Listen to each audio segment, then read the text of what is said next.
The program is about to begin. Please take your seats and silence your cell phones. We have a full house tonight, so if there's any open seat next to you, please fill in.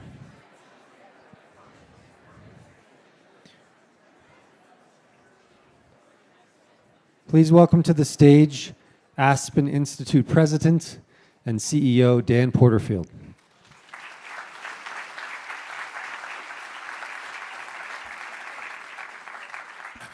Welcome. Thank you, everybody. And it's so exciting to see another full house here. So today is a special day because we have throughout, starting in the morning and throughout the afternoon, been recognizing our 75th anniversary of this incredible institute.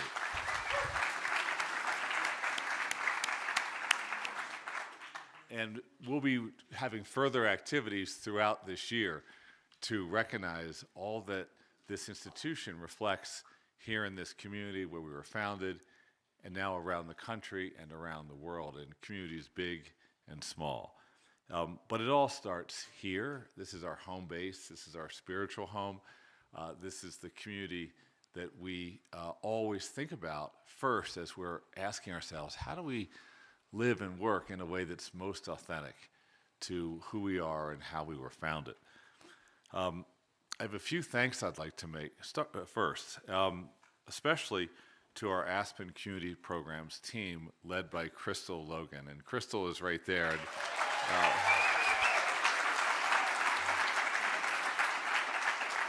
And I'm kind of hoping that these little welcome remarks are going to be captured in the archives and saved forever so that I can then say forever that Cristal Logan is an absolute superstar leader and person who has lived an Aspen life, and she is amazing.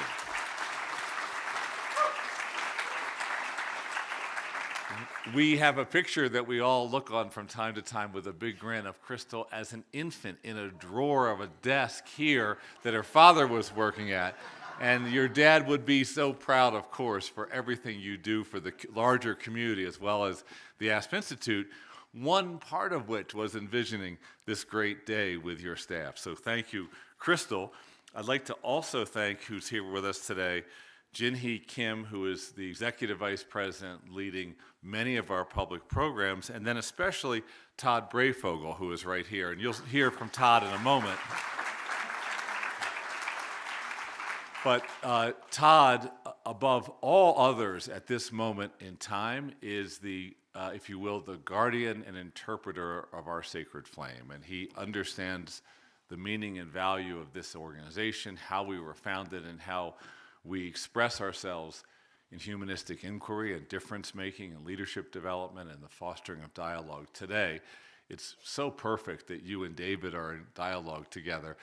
He happens to have earned his PhD at the University of Chicago, so somewhere in here, Robert Maynard Hutchins and the Pepkes are looking on with pride that someone like you would carry this tradition forward. So not just for this audience, but for the archives, Todd Breyfogle, thank you for everything you do for us.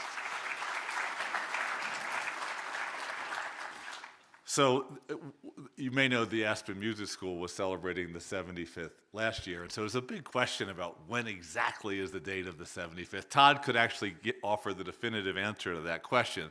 But what we know is that for 75 years, we've been here to ignite human potential, to foster understanding, to create new possibilities for a better world. And it does require that understanding first, that commitment to the dialogue across all sorts of perspectives and backgrounds, sectors of society, geographies, generations, ideologies.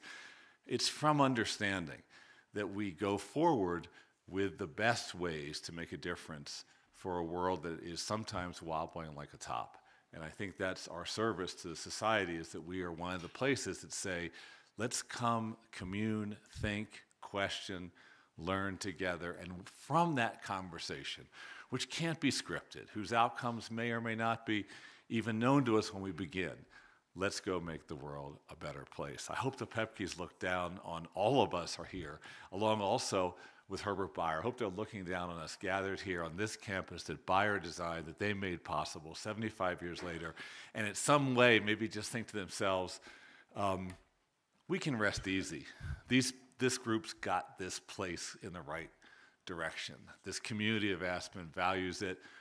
We've done good work here. I think my thanks to all of you for embodying the Aspen idea and for being so committed to the kind of conversation we want to have together with that humanistic optimism that what we do here really makes a difference.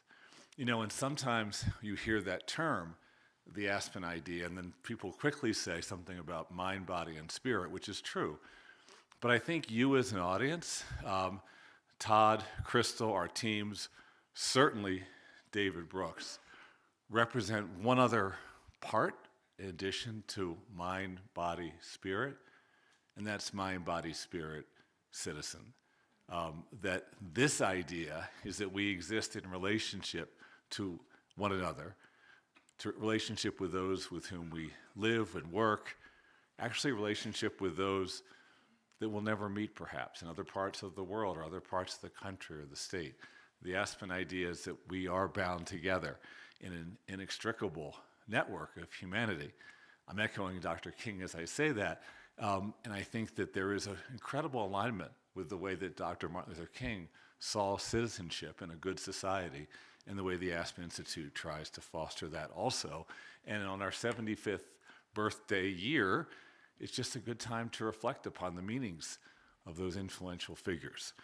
We're lucky that we have David Brooks here to do that.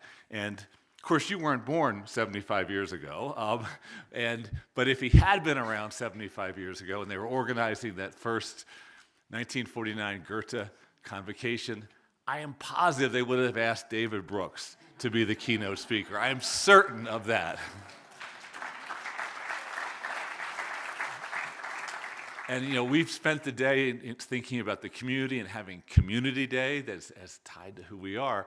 So when we were talking about this and we asked Cristal, well, you know, who do you want to get? She said, well, the single best person, of course, could we possibly get him is David Brooks. But the best thing about David Brooks, I'd say, besides his incredible kindness and brilliance, is that when you ask him to do almost anything, if he can, like a person religiously inspired, you say, of course I can. So it's never like a sort of a, how do we trick David Brooks into coming here? Do we promise an incredible meal afterwards or something? He just wants to serve.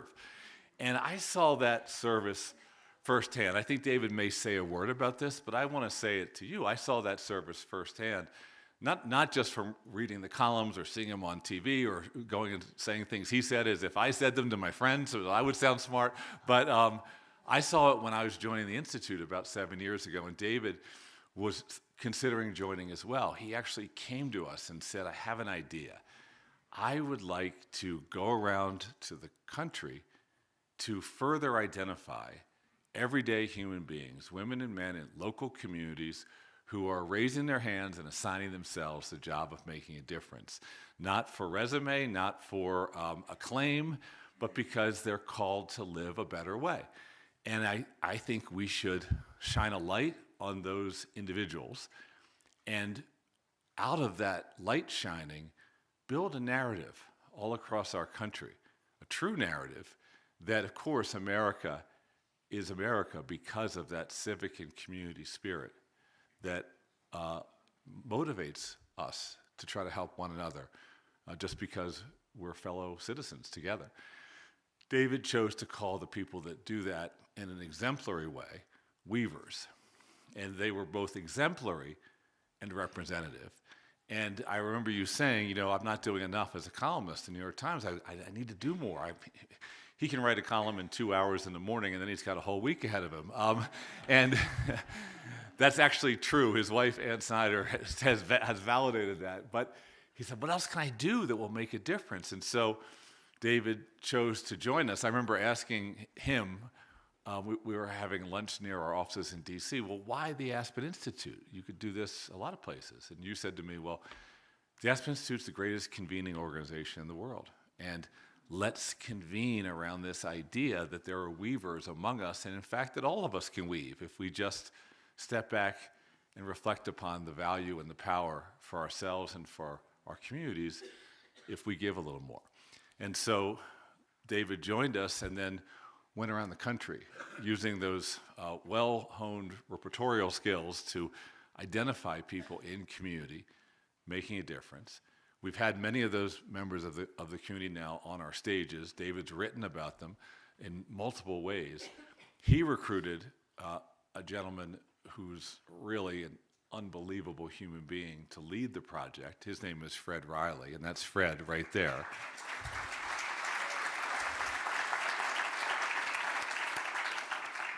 And Fred is so gifted and so smart that if you take a few drops of water and drop them on his head, steam flies off his head. Try it after this. So he's now taken the Weave program and made it and organized it and institutionalized it so that it can grow. Something really great happened that I won't say because maybe Dave will mention about the growth of the Weave program because of David's vision, Fred's leadership, and our support, all of us, for this idea that we want the doors of the Aspen Institute in the 75th year and every year to be ever more widely open for all, ever more inclusive, ever more a true representation of the American mosaic. And so, David, there's so much more to say about you, but people don't even know in the world really that the great David Brooks, who informs us and broadens our perspective at least weekly, if not more, also has made the Aspen Institute an even finer and more true institution, true to our values. I hope that Walter and Elizabeth and Herbert are looking down tonight and saying they did pretty good getting David Brooks involved in this institute. So David, can I invite you to the stage, and thank you.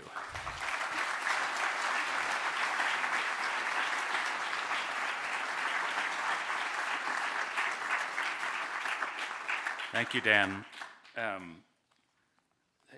Dan mentioned that the mind, spirit, and body are the core of the Aspen Institute.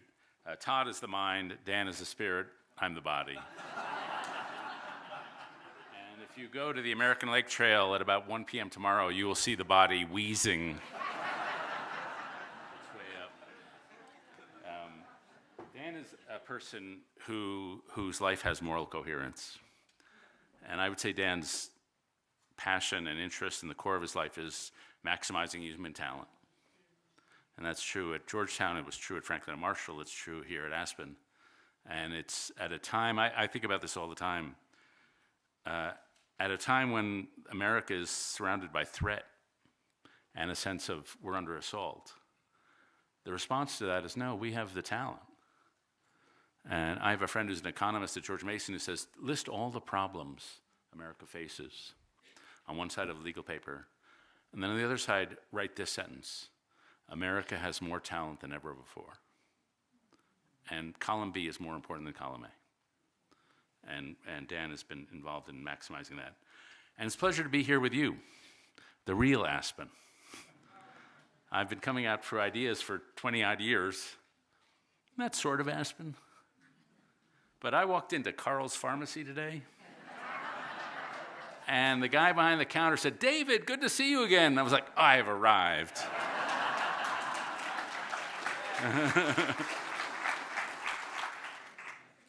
Last time I was here at Ideas a month ago, my glasses fell apart, and they may fall apart while I'm talking. And so I go to a store on Durant called, I think it's called Aspen Optical Options or something like that. So I walk into the guy, and I know nothing about glasses. So I say, do you have glue to glue together my glasses? He said, that's not the way it works. So I said, sit down. And for an hour, the guy takes apart my glasses and puts them back together. And we talk about what brought him to Aspen. We spend only 45 minutes talking about fly fishing. That was the best optician I've ever encountered. I'm going back on Monday to buy a new set of glasses from this guy. And so, like, that's the real Aspen. Like, everybody makes fun of it. You've got some money here. But it is a place with people. And so it's just a pleasure to be here. And it's a pleasure to talk about humanism here. 75 years ago, one of the big wigs here was a guy named Robert Maynard Hutchins. And Robert Maynard Hutchins was president of the University of Chicago. Now, when I went to high school, when I was 7, I read a book called Paddington the Bear and decided I wanted to become a writer. And I've been writing every day in the 50-odd years since then for 1,500 words. I remember in high school I wanted to date this woman named Bernice. She didn't want to date me. She wanted to date some other guy. And I remember thinking, what is she thinking? I write way better than that guy. And so those were my values. They did not translate into good high school grades. I had about a 2.4 GPA in high school, normal public high school. But there was a school called the University of Chicago, which in those days accepted 74% of the applicants. And so when I was 18, the admissions officers at Columbia University, Wesleyan University, and Brown University decided I should go to the University of Chicago. And you probably all know the famous saying about Chicago, it's where fun goes to die. My favorite saying, which I repeat constantly, is, it's a Baptist school where atheist professors teach Jewish students St. Thomas Aquinas. And so it's a cerebral and intellectual place. And I fit right in. I had a double major in Chicago in history and celibacy while I was there. And I encountered these professors, and Todd and I were just talking about them. Todd was at the Committee of Social Thought, which is like the Army, the Navy SEALs of the University of Chicago. And there were big figures, Alan Bloom, Saul Bellow, David Green. These were giants in my life. I didn't meet most of them, but I knew of them. And I just remember from the pipsqueak nature of my 17-year-old self that I found them tremendously impressive. There's a saying, if you burn with enthusiasm, people will come for miles to watch the fire. My professors burned with enthusiasm. That if you read these books and you thought about them carefully, you would have the keys to the magic kingdom of how to live. Those professors introduced us to the great conversation that has been going on for thousands of years about society and self and life. They gave us moral ecologies. They said, I'm not going to tell you what to think, but there are Buddhists who think this. There are Stoics who think that. There are Aristotelians who think that. Find your moral tradition and find the one that's right for you. They taught us how to see. You would think that seeing is an obvious thing. You just open your eyes and see. But I live in politics. People see what they want to see. You have to be taught how to see. You have to be taught by the masters, by George Eliot, by Tolstoy. One of my heroes is a guy named John Ruskin, who was a Victorian art critic. He said, 1,000 people can talk for those who can think, but 1,000 people can think for those who can see. To see what is in front of you and describe it in a simple way. They gave us intellectual courage to not say the things that is popular to say, but to say the thing that seems true. To say, they gave us a sense of the passionate engagement with ideas. I had a professor named Carl Weintraub who taught Western Civ. And years later, he wrote to a classmate of mine named Carol Quillen. And he said, for decades of my life, I poured my life into the classes to these men and women who wrote these books. And I wanted my students to see the true passion that were matters of life and death to these men and women. And I don't know if they saw it. I don't know if they received it. I just don't know. And I can tell you, for those of us who went through that, we definitely knew. And finally, Chicago's an intellectual place, but it gave me emotional knowledge. It gave me new things to love. If you've ever seen a Rembrandt painting, not all the people Rembrandt painted were remarkable. But Rembrandt saw them so remarkably, they became remarkable. One of his greatest paintings is the Parable of the Prodigal Son, is in St. Petersburg. And I once got a chance to see it. And I've seen pictures of that parable before. But I've never seen one, and Rembrandt painted it at the end of his life after he was out of fashion, when his wife was dead, when 4 of his 5 children were dead. And I've never seen a painting where the prodigal son is so naked and ashamed and hairless and beaten. And I've never seen a painting where the father is so warm and empathetic and embracing. And if you look at his hands in the painting, he's got one masculine hand and one feminine hand. And you think about this guy who'd lost 4 of his 5 children, who's painting fatherly love. And when you experience that with a professor leading you through it, you haven't had new knowledge, but you've had a new emotional experience. And that's the humanistic ideal that Robert Maynard Hutchins brought to this place. He didn't do it alone. There was a guy named Mortimer Adler who came with him. I actually knew Mortimer Adler. He took me out to meals. He was working downtown in Chicago. He would take me to this place where it was a private men's club with pictures of naked ladies on the wall.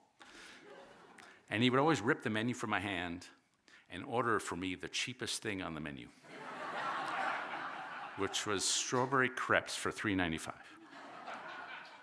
And I had a lot of lunches with strawberry crepes, which are not a satisfying lunch. And he wrote a book called 6 Great Ideas. And I wrote about it in the Chicago student newspaper, the Chicago Maroon.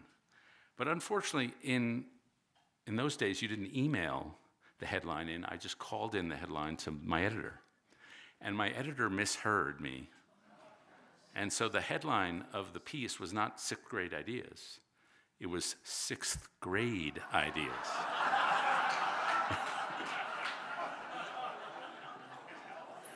And our friendship did not survive that. When you go back to the 75 years ago to the festival that was held here, Todd told me Hutchins wrote this, that the core thing Hutchins identified, the difficulty of our time is the difficulty of the human spirit. It's not economics, it's not foreign policy, though you would have thought that in the beginning of the Cold War. It's the difficulty of the human spirit. And the emphasis was on humanism. And that word means behold a person. Behold a full human being. If you're a Christian, Pontius Pilate says, ecce homo. Look at Jesus, behold the man. I think I read in some of the documents, somebody said of Bonaparte, behold the man, voilà un homme. So when we're thinking about humanism, we're thinking about the full depths of ourselves. We're thinking about the realization of our full capacities. And so any humanistic enterprise, like the Aspen Institute, it has Aristotle, you're reading Plato, but it also has music. It also has nature. It also has poetry and literature. You're cultivating the full self. That's what humanism is. And the enemies of humanism, according to those people 75 years ago, were specialization, consumerism, materialism, and individualism. And those are still dehumanizing forces today. We've added a few others. I would say technology has become a dehumanizing force. I would say excessive politicization of life has become a dehumanizing force. I would say careerism has become a dehumanizing force. And so our difficulty, as 75 years ago, is the problem of the human spirit. Mental health problems have been rising. Depression rates are up by 30%. Suicide rates are up by 60% among teenagers. 35% of Americans say they're persistently lonely. 45% of high school students say they are persistently hopeless and despondent. The number of Americans who say they have no close personal friends is up by 4-fold since 2000. The number of Americans without a romantic relationship is up by 1/3 since 2000. The number of Americans who rate themselves in the lowest happiness category is up by 50% since 2000. That is a problem of the human spirit. And so we're still dealing with this essential problem of sadness, of meanness, of pessimism, a loss of faith in each other. The most important social statistic is, do you trust your neighbors? 2 generations ago, 60% of Americans say, yeah, I trust my neighbors. Now it's 30%, and 19% of millennials. And one of the reasons Fred and I are working on Weave is because there are people in every neighborhood who are trustworthy, who are building trust, and we want to celebrate those people. We've entered, thank you. We'd entered an age of pessimism. People do Google Ngrams where they measure all the words in the American literature, magazines, newspapers, and you can go all back to 1850. And through most of American history, most of the words were positive emotions, including through the Civil War, through the Depression, through the Great World Wars. Since 2010, we are now in the most pessimistic conversation in American history, at least since 1850.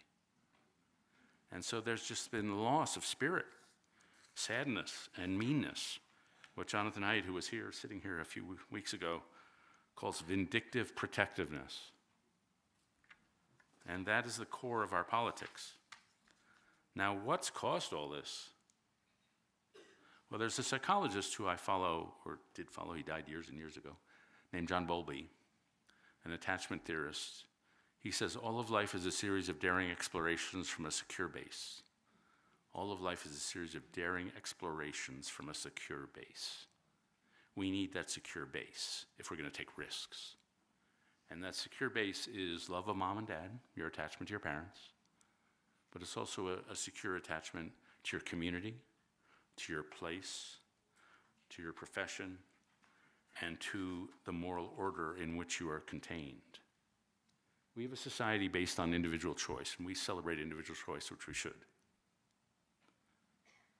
But liberal societies like ours only survive if they are based on foundations, covenantal relationships that precede choice, like your relationship to your family, your relationship to your nation, your relationship to your faith, your relationship to your place. Contracts are about self-interest. Covenants are about identity, who you are. Contracts help you get stuff. Covenants transform who you are. And unfortunately, over the last many decades, we have destroyed a lot of those covenantal relationships because of the excessive worship of individual choice. We've weakened families, we've weakened extended families, we've weakened communities, we've weakened a sense of the moral order. There's a historian named George Marsden who said what gave Martin Luther King's rhetoric such power was his faith that there was a natural law written into the order of the universe. That segregation was not wrong at some places and sometimes segregation was always wrong. Slavery was always wrong. And aside from weakening family and weakening community and weakening social trust, we've privatized morality. For 2 generations, we've told people, come up with your own values, come up with your own truth. And if your name is Aristotle, maybe you can do that. The rest of us can't do that. Walter Lippmann, way back in 1955, a great columnist, said, if what is good, what is right, what is true, is only what an individual chooses to invent, then we are outside the realm of civilization. And so we have weakened a lot of the covenantal relationships, the secure base we need to live our daring lives. I'm going to read you a passage. All fixed, fast frozen relations with their train of ancient and venerable prejudices and opinions are swept away. All new-formed ones become antiquated before they can ossify. All that is solid melts into air. All that is holy is profaned. And man is at last compelled to face the real conditions of his life. All that is solid melts into air. All that is holy is profaned. Everything becomes unstable, no secure base. I've done something I don't do much. I just quoted Karl Marx and Friedrich Engels from the Communist Manifesto. But they're not wrong. And then the problem is that the pain caused by this is not evenly distributed. It's distributed along educational grounds. People with high school degrees die 10 to 15 years sooner than people with college degrees. People with high school degrees are 5 times more likely to die of opioid addiction. People with high school degrees are much less likely to get married and much more likely to divorce. People with high school degrees are 2.4 times more likely to say they have no friends. They're less likely to go to public parks. They're less likely to go join an organization that is involved in a hobby. We have created a caste society, and the pain, the spiritual pain, is disproportionately concentrated along educational lines. And so they rebelled. At my newspaper, which I love, well, sometimes, 55% of the editorial employees of the New York Times and the Wall Street Journal went to the same 32 elite colleges. That's just crazy. And so we as a mainstream media, not just the Times and the Journal, we have no pro-Trump editorial employees. So we've told half the country their voices don't matter. So of course they're going to flip the table. And that's what they've done. And so to me, what we need right now, as we're frankly under assault from the administration, all the forces of humanization, medical research, universities, healthcare providers, media, under assault. And somehow we need to rally the army of humanization. It can't be that Columbia has to deal with its problems on its own, alone. We need a cross-sector alliance, a social movement of people who can say, A, there's strength in numbers, B, we've got each other's back, and C, the forces of dehumanization in the White House are not going to control the day every day. We're going to have marches, we're going to have boycotts, we're going to have protests. We're going to control the day some of the time. What I see right now in the business community, in the university community, in many communities, people laying low. They're just afraid. And so Donald Trump gets to control the day, every day. And to me, the forces of humanization have to get going. Not only for our own personal growth and development, but to create an atmosphere in which humanization can flourish.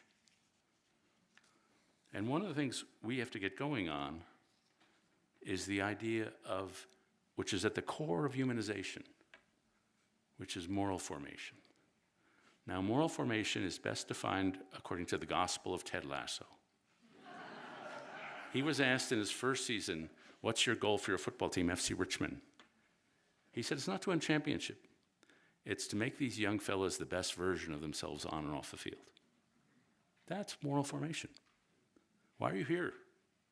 Hopefully, maybe I'll say something, or maybe Todd and Cristal and I will say something that'll be helpful to you. So you want to be the best version of yourself on and off the field. I visited my dad, he's in a senior community in Pennsylvania, and I was sitting next to an old guy, a 100-year-old guy. And that guy was in the middle of 6 books, going to 7 lectures. A lot of desires that guy used to have probably went away. Desire for fame, for status, sex, I didn't ask him. But the desire for learning and improvement never goes away. And that's what the humanistic enterprise is all about. And so America used to be filled with moral formative institutions. That used to be the job of the college, to be morally formative. One of my heroes is a woman named Frances Perkins who went to Mount Holyoke. Her worst subject was biology, so they made her major in biology. They said, if you can do this, it'll be character forming. The saying at Mount Holyoke was, go where no one wants to go and do what no one else wants to do. So Mount Holyoke sent hundreds of women, thousands of women, across the world to deal with social problems in Pakistan and Africa. This is back in 1905. Frances Perkins decided my cause is worker safety. She became the first woman in an American cabinet under FDR and Secretary of Labor for his entire terms. Go where no one wants to go, be what no one wants to do. Moral formation, forward. The German phrase for this is Bildung, is education should be about moral formation. The National Education Association, as late as the 1950s, said the job of schools is moral formation. It's not to get you into Harvard. It's not to get you a job. It's to make you the best version of yourself on and off the field. That's the humanistic ideal. There was a school in England called the Stowe School, and the headmaster said, my job is to turn out students who are acceptable at a dance, invaluable at a shipwreck. The people you can count on. That's moral formation. And moral formation is the ultimate humanistic act, becoming better versions of ourselves. Now, how does it happen? Well, there are lots of things that can be done. I once wrote a column about how hard it was to form character in a classroom. And I got an email from a guy named Dave Jolly, who was a veterinarian in Oregon. And he says, never forget what a wise person says is the least of that which they give. what gets remembered is the smallest of their gestures. And he says, never forget the message is the person. And when I think back to my professors, it's not what they said. I forgot what they said about Aristotle. But I remember who they were. What a teacher teaches is himself. And when I think back to all the seminars I've been in on this campus, what I remember is the people and the shared friendships we had talking about big ideals. And that's why people come here. And so I think of the seminars. I think of the Crown Fellowships, all the fellowships that come out of this place. And when I meet a Crown Fellow, I say, let me guess, it changed your life. And they said, yeah, it absolutely changed my life. It's the cohort. When I think of Weave and what Fred and I are trying to do, we're taking people who are sometimes surrounded by distrust, and they are become beacons of trust. I tell some of the stories all the time, but they remain inspiring to me. Some of the ones, like there was a woman, a friend of ours named Trebian Shorters met in Florida, and she was helping kids cross the street after school. And he said to her, do you have time to volunteer in your neighborhood? And she said, no, I have no time. And Trebian said, well, are you getting paid for this? And she said, no. And then he said, what are you doing after this? And she said, well, on Thursdays I take food to the hospital so the patients have some nice food to eat. And he said, do you have time to volunteer in your neighborhood? She said, no, I have no time at all. She didn't see that as volunteering. It was just what neighbors do. And that's what makes somebody the center of trust in their neighborhood. Ran across a lady who said, I practice aggressive friendship. She's the one in the neighborhood who hosts people over, July 4th, Super Bowl, whatever. Aggressive friendship. One of the most searing days in my experience with Weave was in Ohio, and I'm with a woman named Sarah Atkins. And the worst thing that can happen to a human being happened to her. She was out antiquing with her mom, and she came home, and she opened the door, and she said, Mom's home. And she saw, weirdly, a mattress pushed up against the doorway to their basement stairs. And her husband had killed their kids and himself. And she walks me through what it was like to go through that thing, walk through that, to find the bodies. And so Sarah now runs a foundation that helps women who've suffered domestic violence. She runs a foundation that helps clean up crime scenes so the families won't have to clean up the blood. She has a free pharmacy she teaches in the community college. She leads a life of perfect altruism. And she said to me, I did it because I'm mad at him. He tried to destroy us, but fuck you. I'm going to make a difference in the world. And so that's a dramatic story, but those are weavers. And everything we can do to help make those people a larger part of our lives, that's an illumination to people. That culture changes when a small group of people find a better way to live and the rest of us copy. And if we can be a little more like the weavers, America will be a better and more humane place. I've experienced a revolution or an education in moral formation. Angela Duckworth, who I saw here a couple weeks ago, helpfully says that character is three things. She says, first, there are the strengths of the heart, the ability to be considerate, honest, kind, generous, emotionally intelligent. Then there are the strengths of the mind, being curious, open-minded, having good judgment, and intellectual humility. Finally, there are strengths of the will, possessing self-control, grit, courage, growth mindset, desiring the right things. And so when we're at a humanistic institution like this one, we're trying to work on all those three. And how does that happen? First, it's important to remember this is an intellectual place, and Chicago, God knows, was an intellectual place. But strengthening the heart is the most important. What you desire, what you want, what you love will determine who you are, not what you think. And so cultivating that emotional longing for knowledge, which that 100-year-old guy had. That's like the foundation of everything.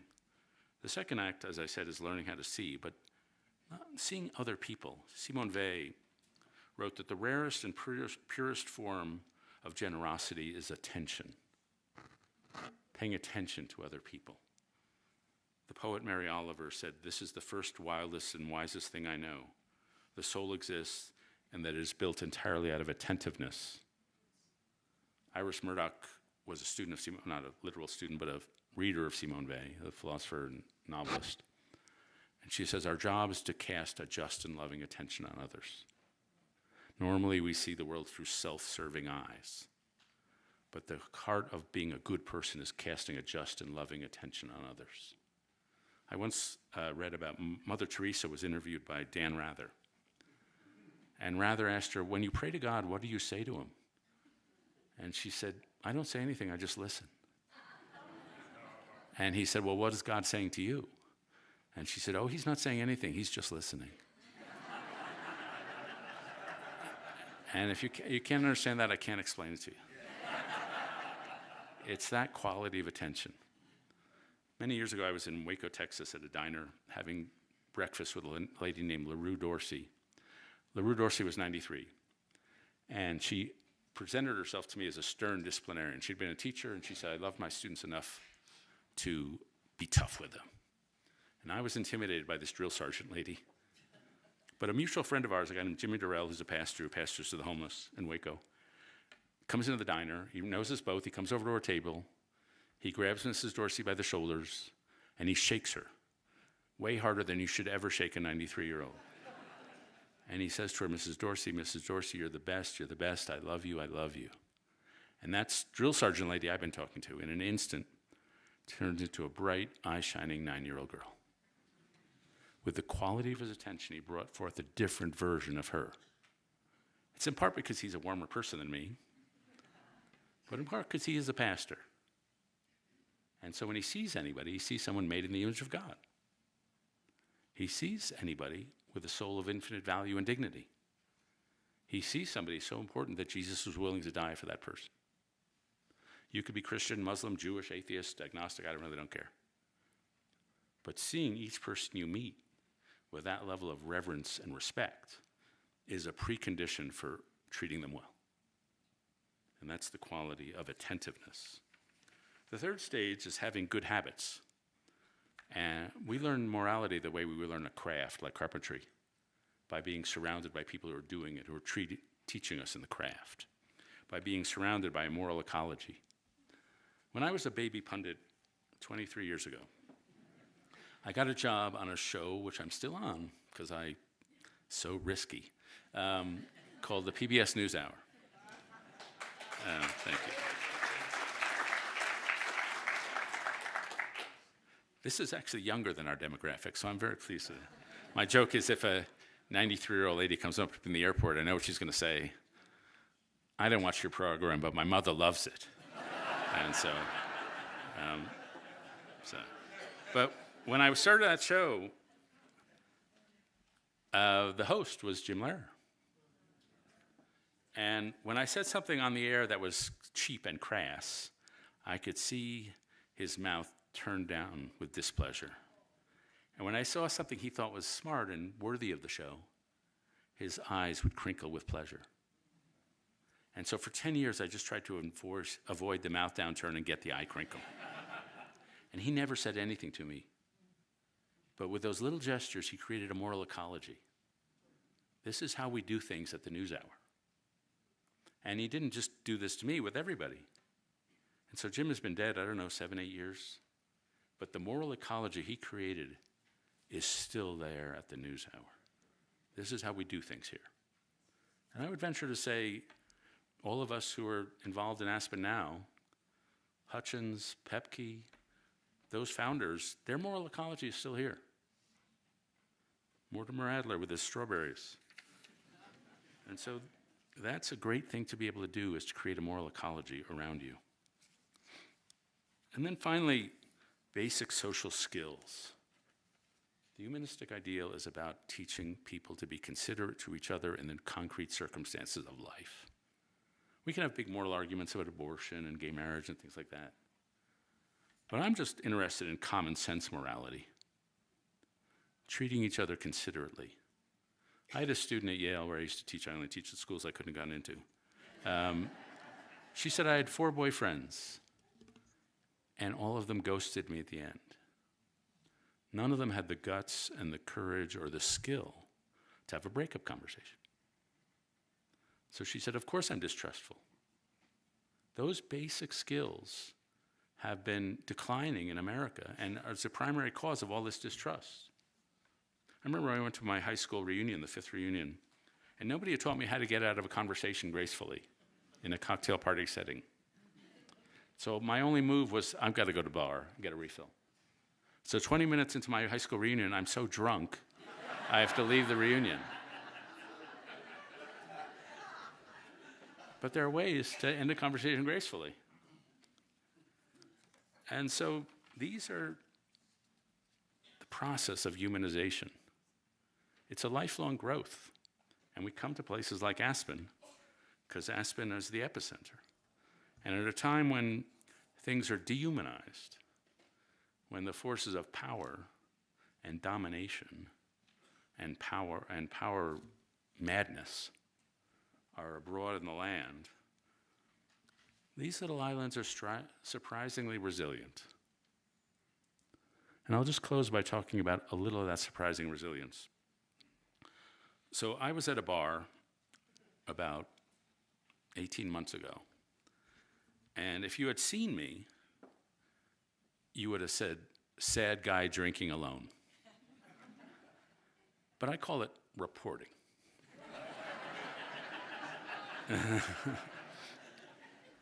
And I was on my phone, and it was several weeks after October 7th, 2023. And I'm looking through these images of the Middle East. And they're brutal images. You can remember, and they're still around today. Brutal, brutal images. And I'm scrolling and scrolling and doom scrolling. And I come across a different image on my phone. And it's a black and white video of the great novelist James Baldwin. And it looked like it was an interview somebody had done with him in the early 60s based on the black and white. And Baldwin says in this interview, there's not as much as humanity as one would like, but there's enough. There's more than you would think. And when you walk down the street, you've got to remember every person you see, that could be you. You could be that person. You could be that monster. You could be that saint. And you've got to decide for yourself who you want to be. Now, James Baldwin had every right to be scarred and calloused over and bitter because of the way America had treated him because of his race and sexual orientation. And yet, here was the guy saying the most humanistic thing it's possible to say. When you walk down the street, you could be that person. That nothing human is alien to me. And when I watched that video, the phrase that leapt into my mind was defiant humanism. Even in harsh times, here was a guy saying, no, could be a human being. I will be a humanist. That person you meet, that could be you. Anybody you meet, the Trump supporter, the high-risk supporter, whatever, that person could be you. And it seems to me in these bitter times, we're all called to be defiant humanists, and that's what Aspen stands for. Thanks very much.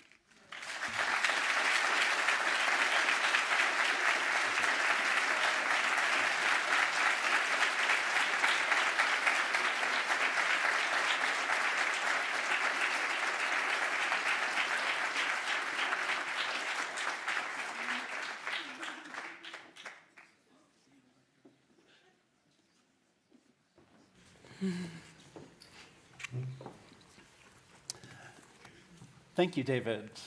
We will continue to aspire to be defiant humanists. And I think one of the things as I've dug further into the archives and the founding of the Aspen Institute is a reminder that what they did here in 1949 was profoundly countercultural. And I appreciate your willingness to take that on. It's wonderful to be in conversation with David and Cristal, and to give you a little bit of a sense of what will happen. We're going to have a conversation, and one of the reasons to have both David and Cristal on the stage is that we've gotten a vision of the intellectual and moral urgency of thinking about defiant humanism. And yet it finds its roots, as David suggested, in community, and in communities like this one here. Aspen, the town, the people who live here much of the year, most of the year, all of the year. And so we'll go back and forth between the big ideas, but also the ways those ideas have taken root here over the last 75 years. And just by way of beginning, you talked very eloquently about the moral ecology, which stands in opposition to the material economy, which so often drives our actions. And I'm just curious to know from each of you, maybe David with you first, besides Paddington Bear, what were the elements, the key elements of your moral formation as a young person? Yeah, well, I grew up Jewish, and so I was surrounded by that story, the Exodus story. I actually went to a Christian school, Episcopal school, called Grace Church School on 10th Street in Broadway in New York City. And I was in the choir. And because it was New York City, the choir was 40% Jewish. And we would sing the hymns, but to square with our religion, we wouldn't sing the word Jesus. And so the volume would come down. So those two stories, the Exodus story and the Jesus story, I didn't believe in God in those days, but they were still morally formative. And when I came to faith later in life, my values didn't change because I already had the biblical metaphysic in there. And then I would say, you think about family. My grandmother was worked in New York City. She was a white woman, but president of the NAACP in New York, in Manhattan anyway. And so there's a set of values there. My parents were way more left-wing than they now are willing to admit. Set of values there. And so you get surrounded by, and then, frankly, all those books at Chicago. It's once you've tasted the fine wine, it's really hard to be settled for the grape juice.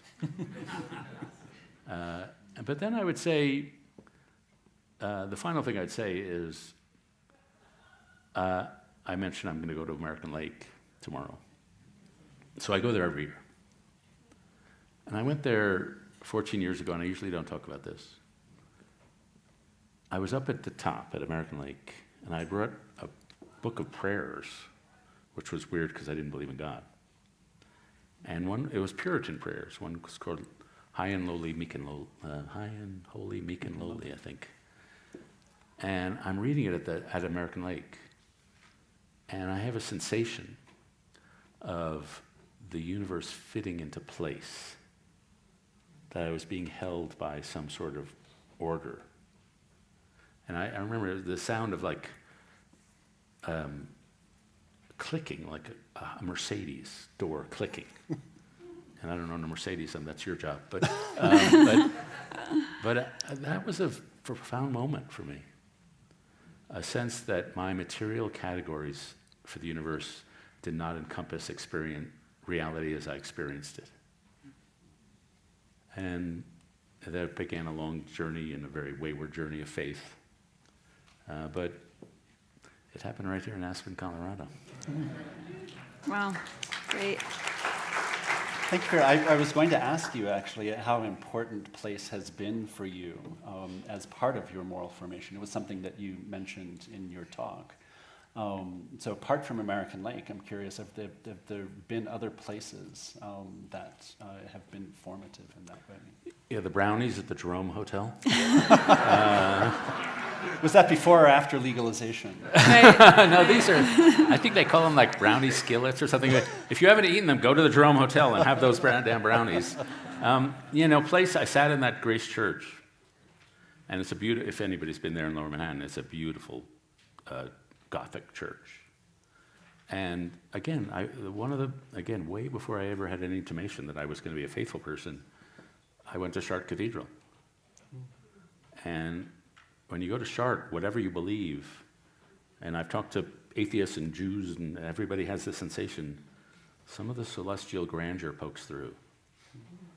And we are shaped by our architecture and beauty, and whether it's the beauty of Chartres or the beauty of these mountains, definitely profoundly shaped by the physical landscape, even for a kid who grew up in 14th Street in New York City.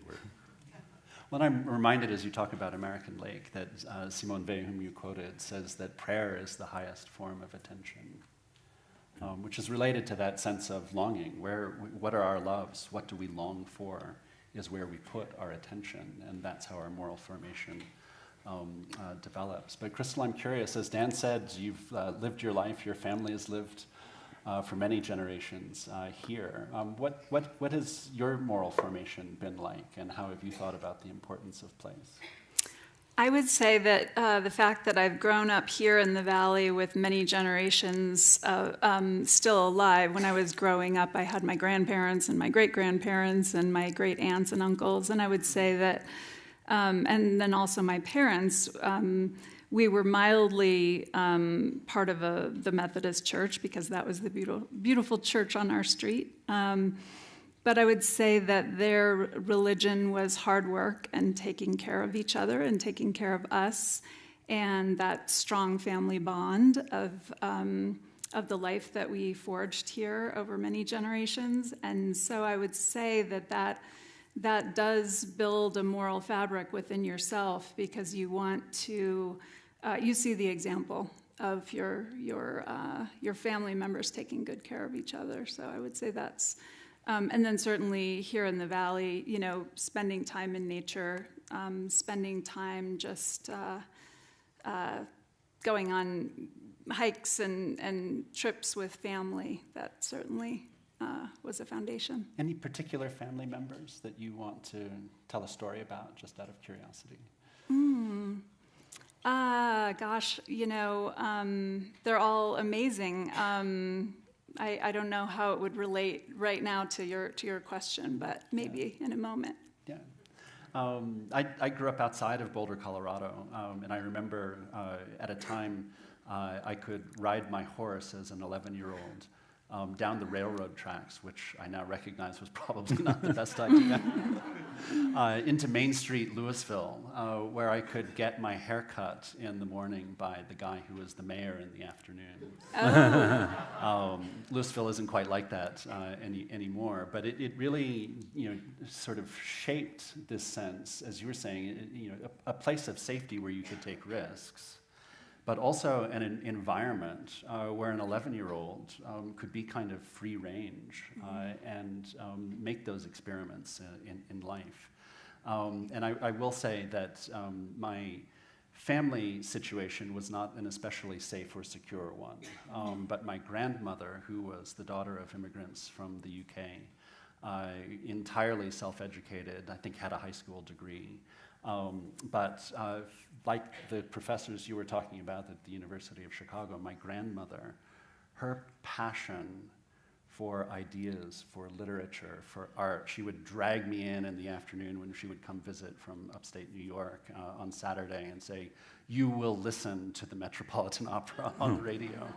And that's not what you want to do when you're an 11-year-old, but you do what your grandmother says. And of course, in the process of doing that, I was exposed to art and music as a way of knowing, as a way of shaping the soul. And that was really, really fundamental. I learned also from my grandmother kindness, because she was an extraordinarily tough New England woman. But beneath that toughness, which demanded the kind of excellence you were talking about, she evoked this sense of human decency. And she was also my introduction to literature. I watched way too much television in my first 11 years, and she could tell that I was really bored. I was kicking around in the summer. And by the way, after the Metropolitan Opera, she would make me watch Monty Python, which I thought was pretty scandalous. One last thing about my grandmother, she said, any good, decent, polite person does not talk about money, sex, or religion. And of course, in Aspen seminars, we talk a lot about those things. But in any case... I miss the sex ones. Yeah, That's a higher level. you're going to the wrong ones. David. Yeah. So she saw me kicking around, and she handed me a book. And she said, read this, and we'll talk about it. And that book was a collection of Chekhov's short stories. And I never really looked back, because that was a kind of introduction to the kinds of questions that the authors you were describing were really evoking. And so I'm incredibly grateful, in this case, for a grandparent who was really formative as part of that moral ecology. Yeah. When I teach college students, and I sometimes ask them to write a paper about the person who formed them most, 80% of them are grandparents. Mm-hmm. So if anybody's a grandparent out there, it's an important role. Anybody who's a parent, you're useless. We just keep on chugging. I was reflecting when you were talking. I had and we hadn't had a chance to talk about this, David. I had a chance to interview a student from Yale a number of years ago for a very prestigious scholarship. And when you're interviewing a candidate, you're trying to get the best out of them. And a student from Yale, incredible. CV, great essays. You're looking down the CV, and it's A, B. And so the interview was going well, so I could, sort of summon the question. I said, I see you have here a B on your transcript, and the course is called Humility. What was it like to get a B in humility? And she smiled, she completely relaxed, and she said, I am so glad you asked that question, because that was the course I had with David Brooks.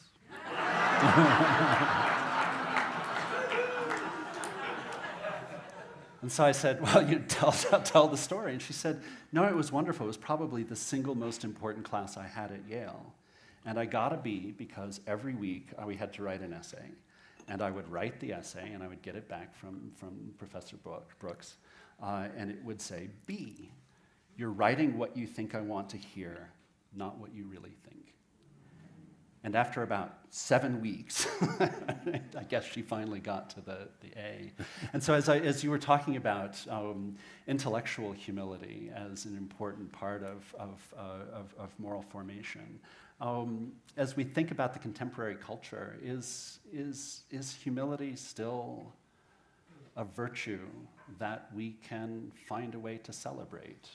Yeah, I wrote a book about humility in 2015, and then the 2016 election happened. And I was like, well, I solved that one. I taught the course in humility at Yale because I thought it would be hilarious for a New York Times columnist to teach humility to Yale students. But the single best moment of that class, it couldn't have been your student or the person you met, because it was a guy. But at the final day of the class, and this was a kid who was brilliant and went on to win a Rhodes Scholarship, and he said, Professor Brooks, I just want you to know, this class has made me much sadder. And I was like, yes. Because he had succeeded at everything in life. Mm-hmm. But I had pointed him to his internal life, which he was not a success at. And I couldn't provide the answer, but it was like, oh, good, I made him sadder. And to me, humility, I've argued with some of my friends, what's the cardinal virtue? What's the key virtue? Some people say courage. If you don't have courage, you can't really do much. But I say humility. And my definition of humility is not thinking lowly of yourself. And it's not even not thinking of yourself.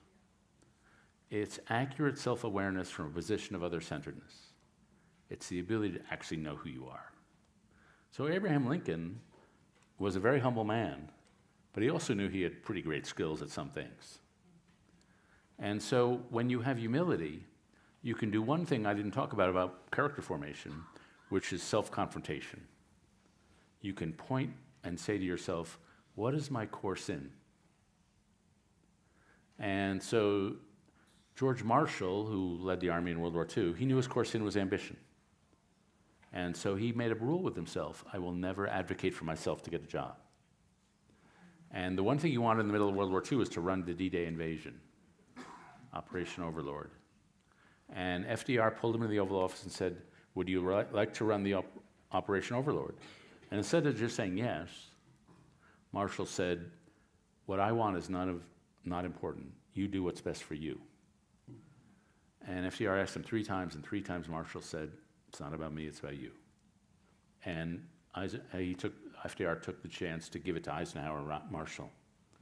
And Marshall went home that day, the only time in the war he went home, because he was so upset, he was crushed. But he wouldn't have been George Marshall if he hadn't confronted his own ambition. Eisenhower, his core sin was anger. When he was 9, he wanted to go out trick-or-treating, and his mom, who was Brethren, one of the Anabaptists, said, no, we don't do trick-or-treating in this home. And Eisenhower was so angry, he punched the tree in his front yard till all the skin rubbed off his fingers.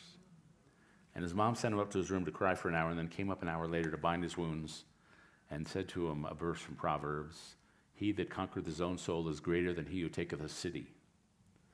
And 50 years later, Eisenhower said, that was the most important conversation of my life, because it taught me I had a problem, which was my anger and my rage.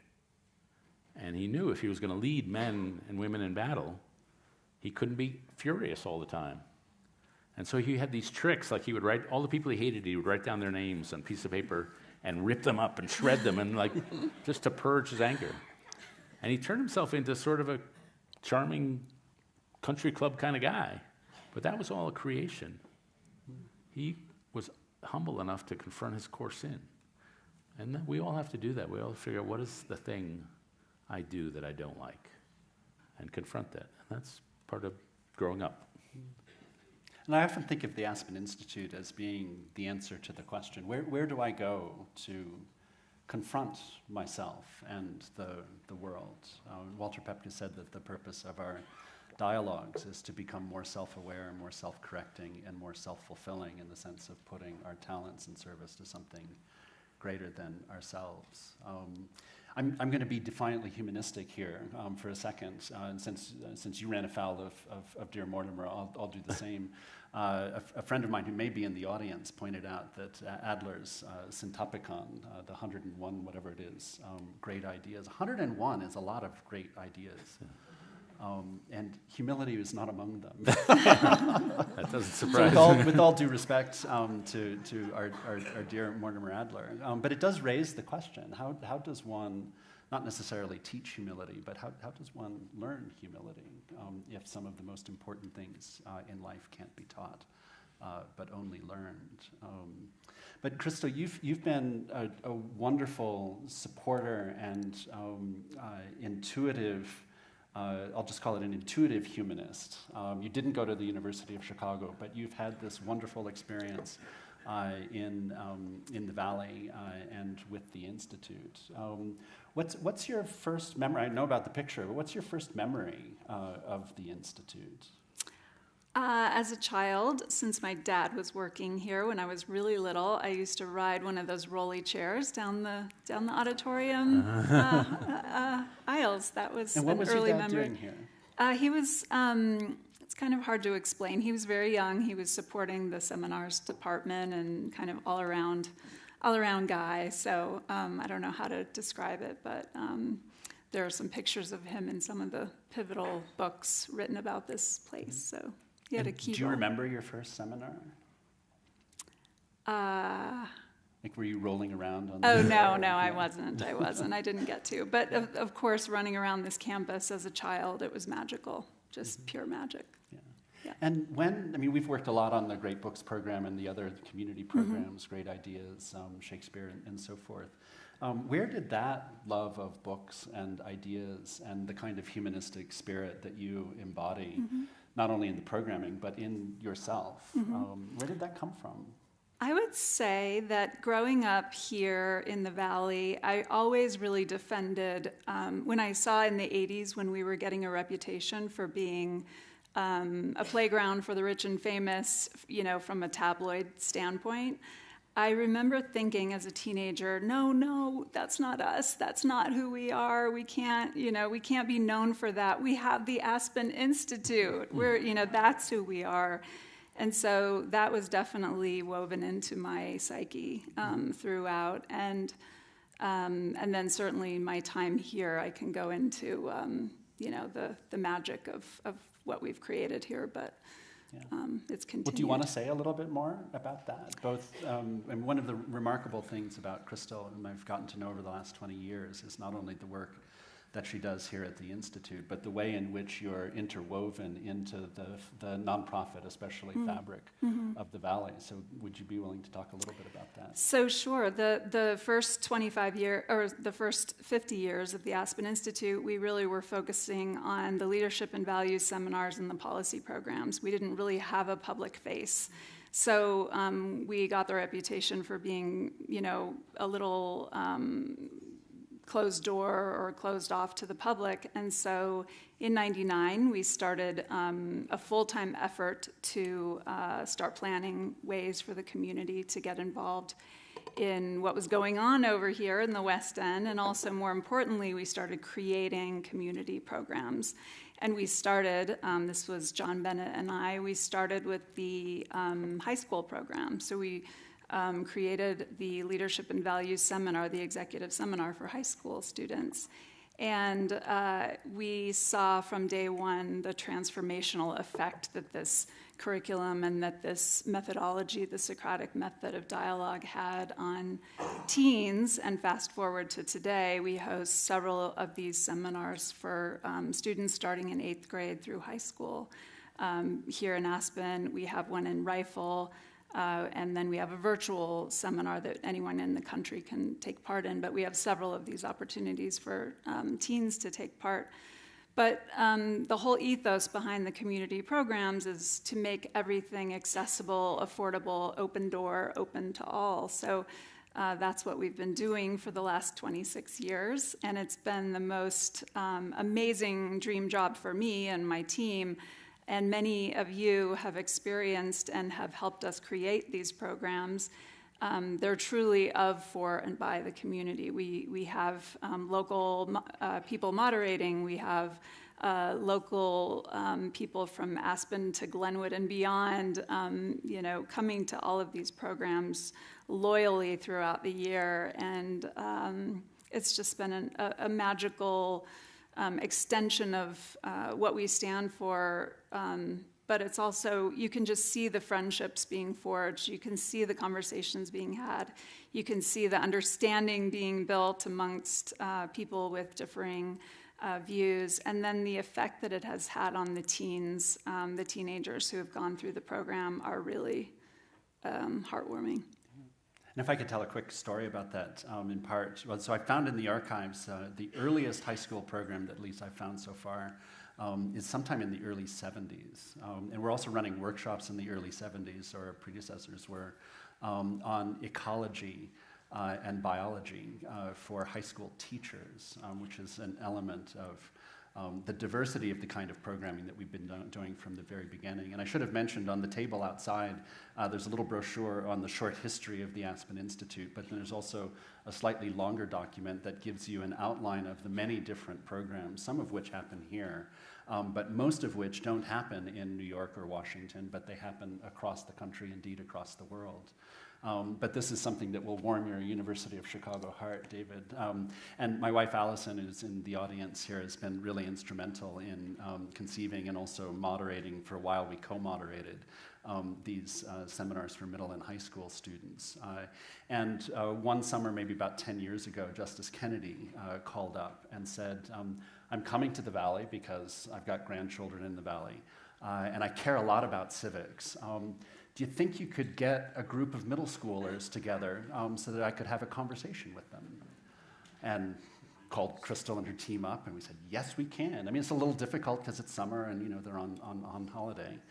So we put out a little note, and lo and behold, about 15, 14-year-olds show up, and Justice Kennedy comes in, and he's very stately and Supreme Court justice-like, but he's got a sort of gentle demeanor. And he starts in with a kind of law school question. And these students, who had not been prepped at all, I mean, they just received the email, said, oh, yeah, that kind of reminds me of what we read in Hobbes about life being poor, nasty, brutish, and short. He shifts a little bit. And he asks another kind of law school-y like question, and someone says, well, that reminds me of the distinction that Martin Luther King makes in the letter from Birmingham jail about the difference between a just and an unjust law. And, I don't know what the equivalent of the eye or the mouth is. And so he asks another question, and he said, well, yeah, when we performed Antigone, that really sort of got framed by this tension between Creon and Antigone, at which point he sat back and, to his credit, completely adjusted his engagement with the students. And I was just, quietly there in the background, again, no prep, thinking to myself, this is what happens. And these are not the best students in the Valley. These were the students, I would just call them the B students, who were nominated by their teachers because of their curiosity, not because of their desire to be compliant. And it was so beautiful to see not just the intelligence, but the confidence with which these 14-year-olds, because of this experience with the great books in a moderated dialogue setting, brought to a conversation with a Supreme Court justice. They were impressed, but they weren't intimidated. And that was the kind of conversation, I think, that is going to leave a mark on them for their lifetime. We'll turn here to questions from the audience in a second, but anything, David or Cristal, you want to add at this point? Say two things. One, it's for those of you who live here, it's taken me 25 years to go from the experience of somebody who comes in for a few days a year to somebody who has spent some time here. And when you come for ideas or some of the other big events here, you have a certain image of the place. I remember that image to me was formed. I was at a party sort of halfway up the mountain at somebody's house, and I valet parked my car, and I'm going to a second party, and so I get my valet car, I type in the address, and it's 25 yards away with another. So I go from one valet driver to another valet driver, and okay, this is Aspen, we're going. But when you're here, and you actually get to know people who live here, it's a pretty different experience, and you realize how misleading it is to come in here and go out. And you meet so many people who are involved in nonprofits, down valley, and who are housing, like all the issues that are here. And you think, oh, this place has got to be perfect, but it turns out no. And then the final story I'll tell is, you've been mentioning the 75 years. One of my favorite essays was written by Albert Schweitzer. And he was an organist, I think, and sort of a music professor. And he had a phenomenal success. And he decided he needed direct service to the poor. And so he decided to quit his career, which his family thought was insane, and go to med school in his 30s, I think, and serve in Africa. And what the part of that passage, that essay I really like, is he was hiring people to work with him in Africa. And he said, if anybody's doing this because they think they're idealistic or special or they're doing something good, I don't hire them. Those people won't last. They should do it as they should do this work as a matter of course, like washing the dishes. They should have a completely non-romantic relationship to what they're doing. It's a job that needs to be done, I'm going to do it. And it seems to me for those of us trying to do good, having that attitude, like it's not special, it's not good, it's not heroic. It's just like doing the dishes. It's some way to contribute to cleaning up the dishes. And so I think for me, giving your student a B, that was doing the dishes. That's great. Cristal, anything you want to add before we go to have questions? We have people with mics, and we'll take a couple of questions at a time. Yeah. No. Yeah. So what we'll do is we'll take a couple of questions at a time, and that'll give us a chance to respond to them, and that gives more people a chance to have questions. But please, if there's a question, put a question mark at the end, and no more than one semicolon. But we've got a hand here. Other hands. We'll get a couple of questions in. There's some in the back. There must be a music Go ahead, concert. please. There must be So- a music concert going on out there. I'm a little bit, I love your concept of defiant humanism, but I'm a little bit unfulfilled with the notion that there leadership at the top of our government is so focused on intentional dehumanization and how that's affected who we are in the world as the United States, with immigrants, with just everybody, who we are in general. And you don't talk about the skills that we need as a people to deal with someone like that, Trump, and all these people who are dehumanizing all of us. What do we do? So skills for a defiant humanism. There's a question back here, too. I think we'll get a couple and then take turns. Hi, yes. First, thank you so much for your speech, David Brooks. I was very moved by it. My question is something that wasn't mentioned that I think is a big part of our humanity right now is that we're more connected to information than we ever have been.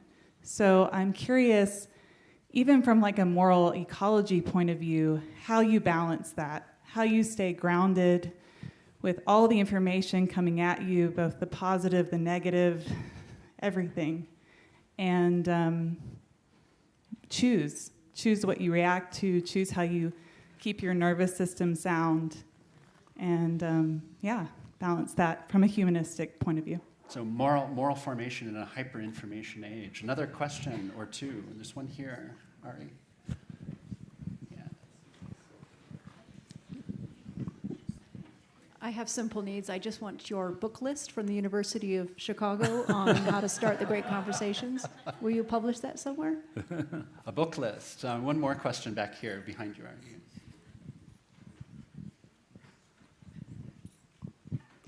Thank you so much for this amazing conversation. I'm curious about common sense, and what happened to common sense, and how do we get common sense back? Because I think if we had a focus on common sense, we'd be in a better place than we are. Thank you. Common sense, skills for defiant humanism, wisdom in an information age, and a book list. Take it away. And it's not all on you. Cristal and I will weigh in as well. Okay, I'll do a few of these. First, the skills for divine humanism. You know, first I should say about 30% of my friend group are Trump supporters. And I grew up in the conservative movement. What do you think? I have family members who I love and talk to and argue about politics all the time who are Trump supporters. And I have not lost a friendship over this. There's no way politics is more important than a friend. And so I don't, when I criticize the president, I don't mean to be disrespectful to people who may support him, because those are people I love. I do think Fred and I are doing this thing called Weave, which is really bottom-up change. It's at the local level, and I do think we need bottom-up change. There's no other way to build trust than through relationship.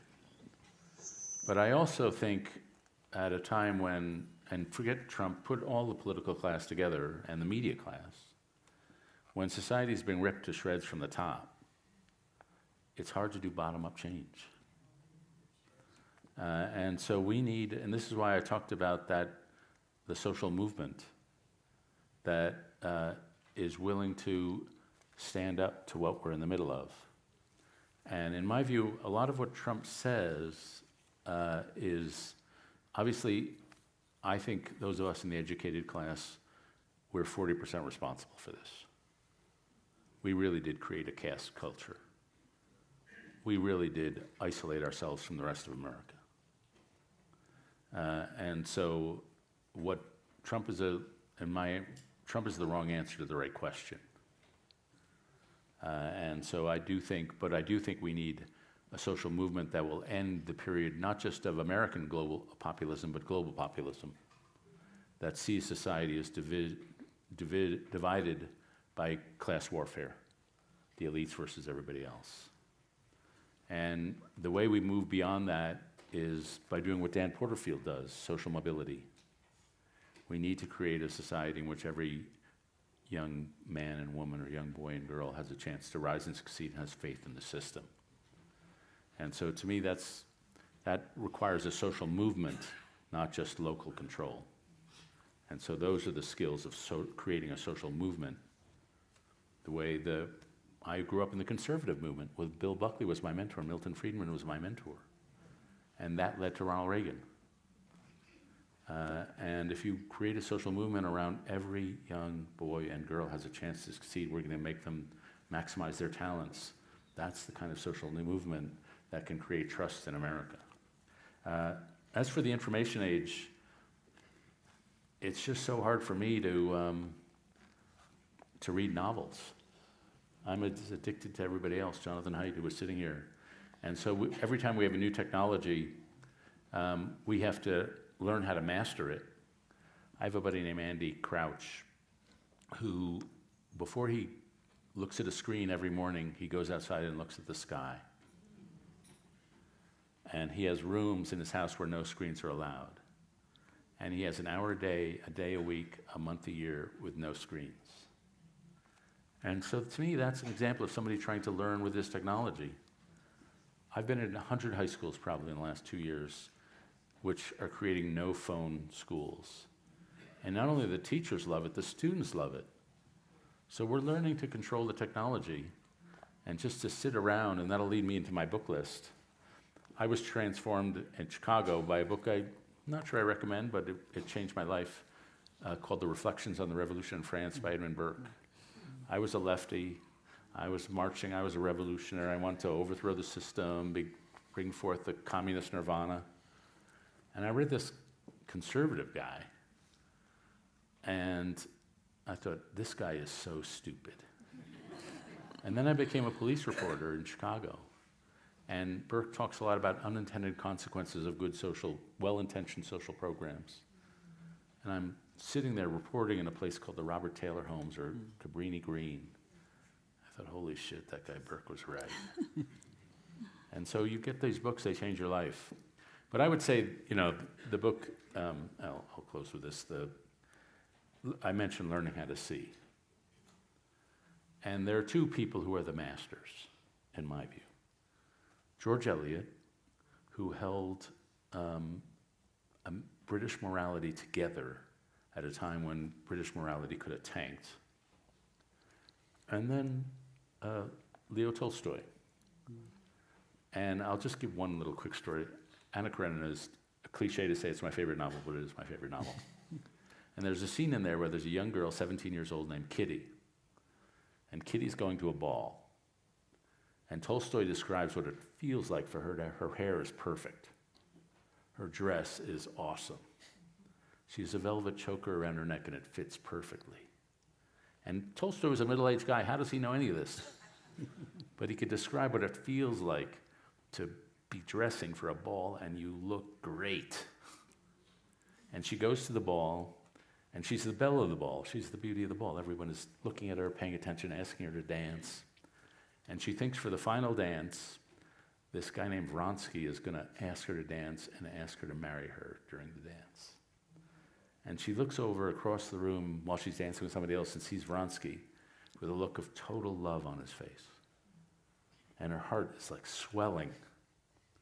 And then she's being twirled around, and she looks, and Vronsky's got that total look of love, but it's directed not at her, but it's directed at Anna Karenina. And Tolstoy describes what it's like to go from the happiest moment of your life to the worst moment of your life in a second. And how does he do that? But once you've got inside somebody else's mind, then you just see, you've got an education. What other people, what makes them tick? And so Middlemarch is a book that I don't recommend for people in their 20s. At least I was too immature to read it until my 50s. But you read Tolstoy and George Eliot, it leaves a mark. Yeah. It took me a long time to get into Tolstoy. I was into Dostoevsky, which tells you something about my you're very disturbed. My disturbed mental formation. But if I can build on that and then come back to something, Cristal, perhaps. Relating reading to common sense. I mean, to nerd out a little bit, philosophically, common sense means a sense we have in common, which is to say that when we have common sense, we're recognizing a shared humanity and also the imperfections of our modes of knowing. And one of the wonderful things about reading, or at least slow reading, is that we develop a common sense because, as you were saying, David, we actually get inside someone else's mind. And when you read an author, and you're paying attention, close attention to the author, and trying to see the world from the author's point of view, even if it's the world that the author himself or herself has created, right? You do expand your sense of common sense. So not just the book list, but I think particularly in this day and age, where we're information rich and wisdom poor, our ability to read shapes our ability to have common sense. And so finding time and finding ways to read slowly is part of, I think, a moral formation. And if you want a long book list, we can give you the middle school list, the high school list, the executive seminar list, and more or less the list that goes back to 1949, much of which was derived from the University of Chicago. But as we come back to common sense, Cristal, I'm curious to know, you've talked to me a little bit about the ways in which the Aspen idea has manifested itself at the Institute, but also this Pepke's original vision of, I'll just say, a common sense approach to what has ultimately sort of borne fruit in the Valley. And I'm curious to know if you want to say a little bit more about that. Sure. You all may know the story about when Walter and Elizabeth Pepke were here, and they first had a hand in founding the Aspen Skiing Company, and they saw right away that they wanted to create a year-round economy, and they needed an anchor. They had the anchor for winter with skiing, and they needed an anchor for the summer. And their idea was arts and culture. And of course, they also wanted residents in this town, in this valley, to have good jobs, meaningful work, well-paying jobs. They wanted residents here to have the opportunity to nurture their mind, body, and spirit.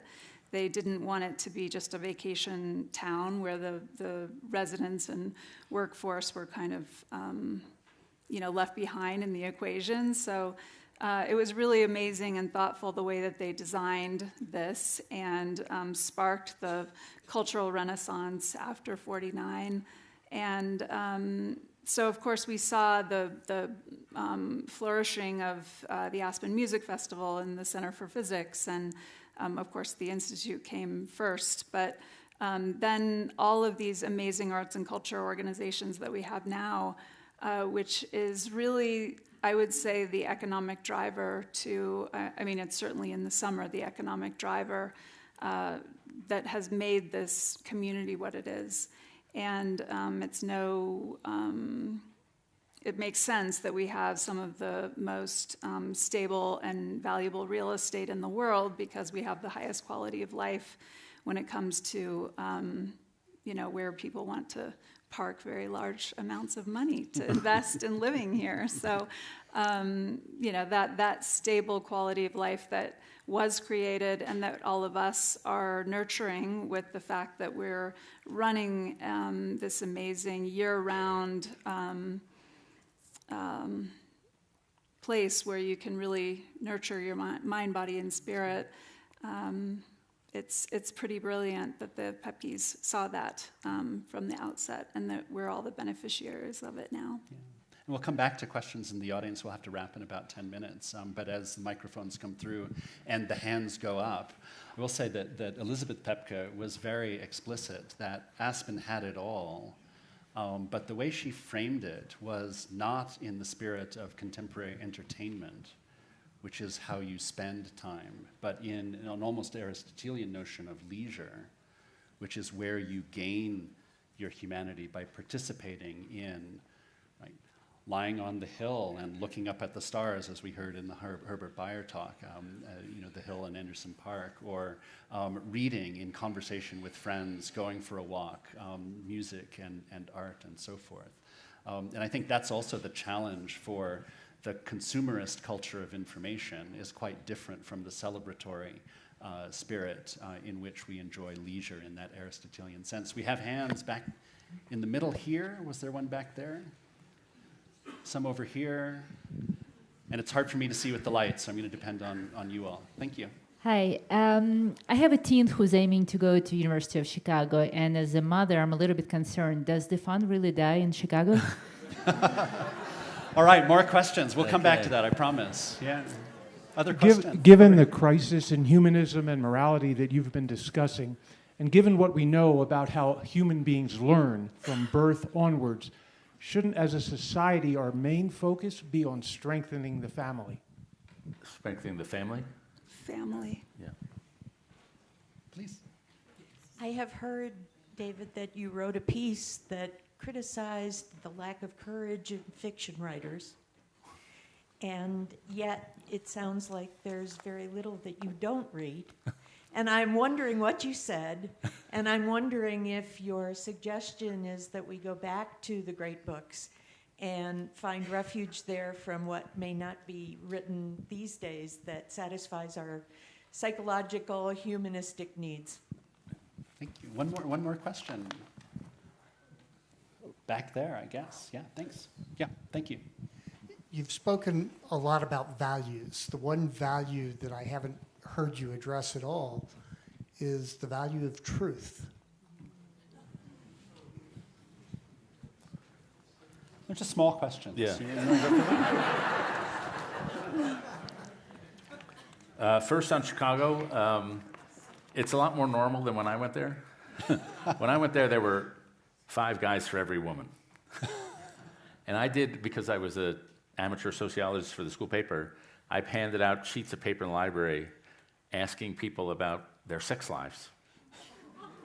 And one of the women who I handed the sheet out to filled out a form, and she said, maybe statistically the men here dominate, but the men here sure don't know how to dominate. I always remember that. But now, that was back when they were accepting anybody who had a pulse. Now they're accepting 4% of the applicants, and it's become a much more normal place, a much happier place. So there is progress. As for the novels, the argument was that, and I don't think this is just me being an old nostalgic, when I was in college, when Toni Morrison wrote a novel, when Saul Bellow wrote a novel, when John Updike wrote a novel, it was like a big event. And they were famous. And not only were the novelists famous, the critics were famous. Susan Sontag was famous. And so the argument of that column was that novels have played a more central role in American life than they do now. And I'm not saying novels are worse now. I explicitly said, how would you tell? I mean, there are great novelists around. But somehow we've been less focused on literature, and literature, as we've been saying, is the way into another person's mind. And part of it is the internet, obviously. But part of it, there was a book, an essay Tom Wolfe wrote in 10 or 15 or 20 years ago, where he said, we need more people writing socialist realism. We need people taking a big bite and trying to describe this is America right now, the way Dickens did in Britain, who changed the British imagination, the way Balzac did in France, the way Tom Wolfe did in Bonfire of the Vanities. And that was that hit like a bomb, that novel. And I can't think of another novel that's done that in the last 20 years. And if you look at the bestseller lists, 30 years ago, Boris Pasternak was a #1 bestseller. E.L. Doctorow was a #1 bestseller. Philip Roth was a #1 bestseller. We haven't had a literary novel that's in the top 10 since 2001. And so to me, that's a loss. And so I was and I thought if they were more audacious in writing novels that would grab, this is America right now, I thought that would help. As for family values, there's a great movie I recommend by a guy named, I think his name is Barry Levinson. He did Diner, if anybody saw Diner. And he made another movie called Avalon. And it starts out with a Thanksgiving table. And there's 75 people around it, cousins, uncles, aunts, and people are asleep, and kids are running around. And that's the beginning scene of the movie. And then as the movie goes on over the course from the 1950s till today, families move away. They take a job somewhere else. So the family gets smaller. By the 80s, it's 4 people sitting on TV trays in front of the TV on Thanksgiving. And the final scene is a guy alone in a senior community center alone. And so we moved from the extended family of 75 people to the nuclear family to no family. And to me, that's been one of the tragedies of American life over the past 50 years. That if you grew up with an extended family, your crazy Uncle Don, you really had some social skills. You know how to handle crazy Uncle Don. But a nuclear family, when there are only 4 people or 5 or 3, if one relationship breaks, the whole family breaks. And so to me, the weakening of that family structure has been a great problem for our country. And the good news is that if you ask Americans, as home builders do you want a senior suite in your new home? 40% of Americans say, yeah, I do. I know so many people who are at grandparent age, and their kids are saying, you are going to move in with us to help with the child care. And we now, after having a rapid decline in 3-generation households, we are now seeing a significant increase in 3-generation households. Parents are rising up that we need grandparents around. And so that's how society begins to recover. But I totally agree the decline of the family is in many ways, I would say the decline of the family, the decline of the neighborhood, and the decline of the church are the underlying threads that undergird a lot of our social decay. And then finally, I'm trying to think of, truth.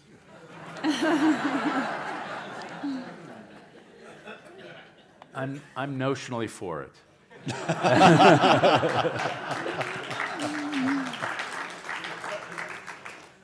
Except for when my wife says, do these pants make my butt look fat?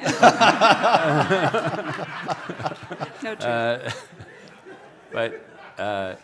And I want to say one final thing about truth. So to me, every question is a question of epistemology, how we know what we know. And we've been pretty bookish up here. And my life is reading and writing books. But I don't really think that's the most important part of epistemology. I don't think that's how you learn. I do think life experience is more important than books. And if books were so important, then moral philosophers would be more moral than the rest of us. And I guarantee you they're not. Economists are a little worse than the rest of us, but moral philosophers are no better. And so I do think I don't want to seem overly intellectual, because frankly, the story of my life, if it can be reduced to a sentence, is moving from here to here. I grew up in a home that was super intellectual. My parents were academics. The phrase in our home was, think Yiddish, act British. No emotion. And so the course of my life, I've had to teach myself to be emotionally open and to have that kind of emotional engagement as a form of wisdom. I'll just tell one final story, but it's one of my prouder stories. So I was at Nantucket about 3 years ago at a conference, and it was just like this. It was a room like this number of people. And the speaker had a piece of paper which he handed out to everybody in the room. And he said, and on the paper was lyrics to a love song. And so the speaker says, I want all of you to find somebody you don't know in this room, gaze in their eyes, and sing the love song to them. And if you had asked me to do that 15 or 20 years ago, I would have spontaneously combusted. But I found some old guy, I gazed into his eyes, and I sang the love song to him. And sadly, there were no sparks between us. But it was like a proud moment to know where wisdom really lies, which is more here than up here. Amazing.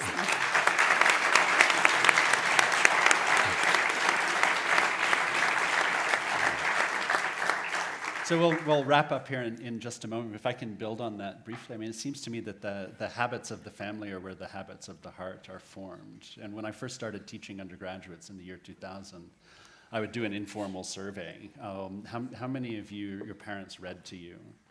And the number was surprisingly small. How many of you had a family meal? This was 25 years ago. And the number was surprisingly small. And if you drill down on that, family meal was maybe once a week. And I think it goes to this question of truth also, because I'm notionally attached to truth. But I think we live in a world where the purity of our attachment to truth is often more important than the warmth of our attachment to other people. And that knowledge, right, wisdom, is ultimately relational. It's our relation to the universe, as we heard a little bit this morning from Paul Anderson on Albert Schweitzer. It's relational to the people around us in community. We've heard a lot about that in Weave, but it's also in our relationship to the divine, however you think about that, and in our relationship to ourselves. And if we're not actually practicing the habits of relationship, yes, a lot of this is just so much intellectualization. One of the reasons I love imaginative literature in particular, even though I pretend to dabble in philosophy, is that it opens the mind, but in opening the mind, it allows you to see in ways that open the heart. And Paul Anderson referenced this morning the Platonic triad of the true, the beautiful, and the good against the Machiavellian triad. He gets this from Mortimer Adler, right, of greed, money, and fame. Right? The true, the beautiful, and the good are each different ways and complementary ways of seeing things, the world, and ourselves. And this is not an argument not to be detached or somehow unattached to notional truth. But it is a recognition that the truth of our relationships, the truth of our relationship to beauty, I think is at a deficit at a time where our relationship to scientific truth is also. And so to practice those relationships, as we've done here, is very important. We need to wrap up, but I'll give the last word to Cristal and to David, whatever you'd like to say that hasn't been said. Well, in honor of our 75th anniversary Community Day, I think I'd love to read a few short quotes from some of our teens who have taken part in our Rifle Teen Socrates program, because it speaks to a lot of what we've been talking about the importance of coming together and being able to discuss important ideas together. And when you're talking about book lists, one thought that I had was, when you choose your book, join a book club, come to the Aspen Institute and join one of our discussion groups. The magic that happens when you can read something and then come together to discuss it, I think that will really, that obviously builds community. But when we ask our recent Rifle students what they liked best about the Teen Socrates program, they said the chance of meeting new people and hearing everyone's point of view on different topics. They loved hearing and talking to genuinely intelligent people who use their words to argue their point of view instead of yelling or violence. I liked learning about others' perspectives and value systems. I also enjoyed questioning some of the ways I view topics. And then when we asked them what are some of the biggest insights they gained from participating in the seminar, they said that people will always have different views. You have to listen before you decide something, and it's okay to change your opinions. Another student said, there are always many interpretations. Slow down and think, have an open mind. And finally, how to be, what was one of the biggest insights they gained from the seminar, how to be more empathetic, how to speak with many people who I wouldn't normally speak to. So that's the magic of the Aspen Institute. Thank you. David, you've been incredibly generous as always. A final reflection. Well, I'm thinking of the next 75 years and where we'll be when Aspen turns 150. Math is not my strong suit, but I think I've got that right. And I'm actually it's obviously a pessimistic hard time. But I'm quite confident about where America will be and where Aspen will be. More about Aspen than America, but I sometimes ask people, what made you who you are today? And nobody ever says, I had this amazing vacation in Hawaii, and that made me the person I am today. Like, they never discuss a good time. They discuss a hard time, where they went through something hard, people helped them, and they grew better. And so what they discuss is a process of rupture and repair. And for those of us who have, like most of us, I hope, have family relationships, a lot of those relationships are built by rupture and repair. That you build your marriage strong by repairing after a rupture. And so when I think about America, we've gone through many periods of rupture and repair. The 1770s were an unpleasant time. They were hard. The 1830s, Andrew Jackson, global populism, the Indian Displacement Act, that was a hard period for America. The 1890s, we really screwed up industrialization. We had savage inequality in our big cities, corruption. When this place was founded, we had just gone through World War II, the Holocaust. And then the 1960s, people forget how rough that was. There were assassinations, there were riots, there were 4,000 bombings on American college campuses in 1969 alone. And yet by 1975, everyone was into Est and Cristal and disco. And so what I'm just closing by saying, we've gone through so many periods in this country of rupture and repair. And we're in a period of rupture. But we're a strong country. We have great institutions. We have great foundations. We have the kind of culture that Alexis de Tocqueville saw when he came here in the 1830s.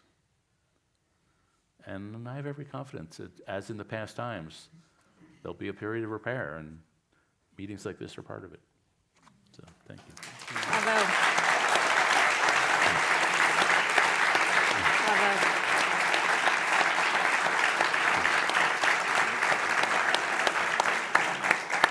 I'm reminded of two things just in closing. Joseph Slater, our president in the 70s and 80s of the Aspen Institute, described the Aspen Institute as an act of faith in the humanistic tradition. And it's an act of faith, an act of hope, and an act of love, and it's one in which you all participate. And Robert Maynard Hutchins, when he gave his closing remarks in 1949, quoted Goethe saying, "Now that we are so well met, let us not lead trivial lives." And so let's give another round of applause for David Brooks for